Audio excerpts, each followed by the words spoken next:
Last night, the Baltimore Ravens played the Buffalo Bills in Buffalo, and I have to give credit where credit's due. A stunning comeback by the Buffalo Bills with about less than 10 minutes down.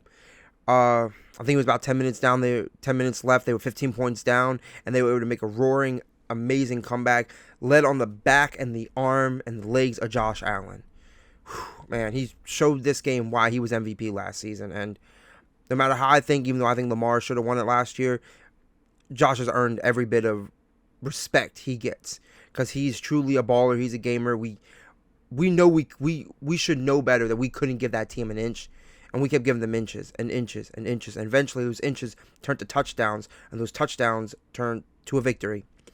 Let's talk about I would say some issues I saw, glaring spots on our team. Once again, no pass rush. We had trouble getting anybody in the backfield. I don't know what we're gonna do there. If Mike Green's the guy, cool. If Odafe Owe can repeat what he did last year, cool. Madubuike was getting pressure up the middle, but overall our other big boys were getting gassed fast. And that's something as the season goes on, hopefully will no longer be a non-factor. I think we're rotating out, trying to figure out who's going to play alongside Roquan. I think we know who we're going to put there. I think Teddy Buchanan has clearly shined as the best guy to put out there. I think his football IQ is very evident when he's out there. He's near the ball. He's following through on plays. I think Trent Simpson is a little faster, but I think overall Buchanan has a better eye for the game, and I think that would be something that would be more beneficial. But yeah, our defense really is lacked there. Worried about Jair. I love the signing, but we got him for cheap, and the Packers did move off him. I don't want to say he's washed, but that was not a good week one showing. Hopefully he'll be able to get it together. Hopefully it's just week one back. He didn't play a lot of games last year. He's still trying to get acclimated again. So I can hope for that. But Awuzie looked really nice. I was shocked. He very much came in and he's earned that spot on that defense, being in multiple plays, almost coming out with an interception. To me, that was a really bright spot on a defense that I think struggled. Obviously, I think Marlon played great. Hamilton played great. Roquan. All of our normal big names played great. Starks looked really nice out there. Wiggins had a phenomenal showing. But us not being able to give a pass rush is really putting a lot on our DBs. And it's not fair to them. They shouldn't be running around the whole field trying to cover these receivers that are pretty quick, pretty talented. And as we saw, props to Keon Coleman for balling out. I was a fan of Keon Coleman last year. I picked him up in a lot of fantasy leagues last year in his rookie season. He couldn't quite get his footing until late in the season, so he was a bad fantasy pick, but I still liked him. I have him on a bench in 2 leagues because I figured he would have a good showing some point this season, and another full off season with Josh Allen. I think he's maturing into that player that I really expected. So props to him having a day. That was great for them and made our DBs look rough, but I think him and Wiggins had a good battle all day, so I'm not going to put the blame on us not covering him. I think that was not the glaring issue. The glaring issue overall was not getting a pass rush. Henry fumbling, which is not going to happen that often. That wasn't the game decider, but it was a big enough momentum swing that it hurt us. And then Tyler Loop missing that extra point was rough, but he made all of his other kicks. I'm not really worried. I don't want to harp on those things too much, because those are little things that we can clean up as the season goes on. We were playing a close to perfect game up until those little instances, and then once again the pass rush I think was an issue all day. But overall, I don't hate how the game started and how the game was going. But let me talk about some more bright spots before I get into, I think, the glaring negative. First, Zay had a day. Zay Flowers, what was it? It was 7 receptions, 143 yards, and a touchdown.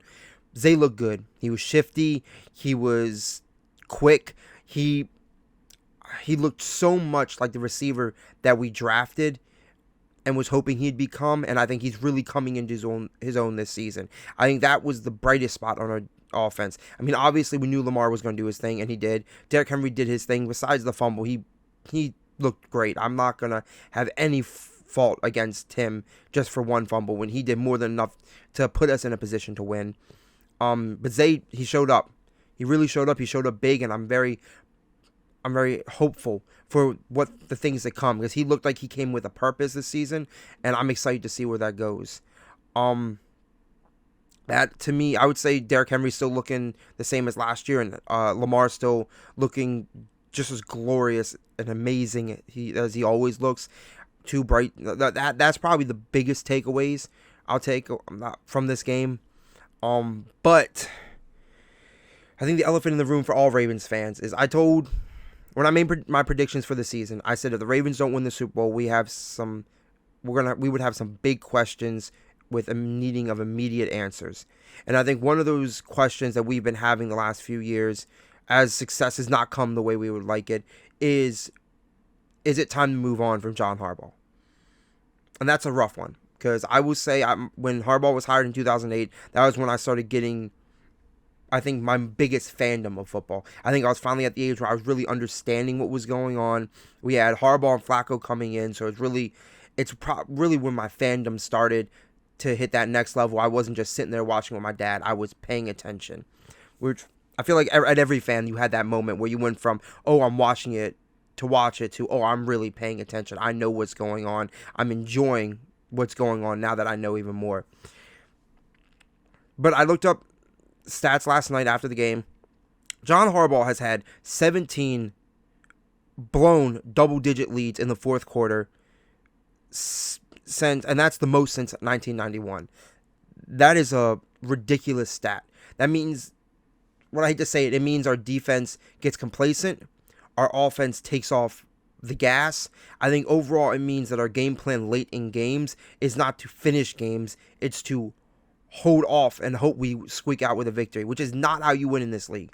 You can't just cross your fingers and hope that at the end of the game you get the ball, you can kneel down, and the game can just end like that. You can't. You got to know the opponents you're playing. You got to know the teams you're playing. You know if you give Josh that ball, that's an issue.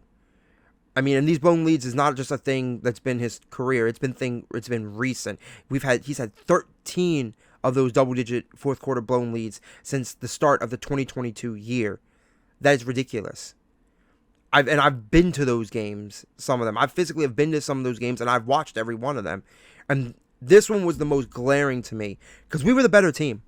I would say all out, I think I saw us as the better team. I think we had better players. I think when we wanted to do something, we did it. I mean, D-Hop came out there for one series, one play, threw it up there, caught the touchdown, walked off like it was nothing.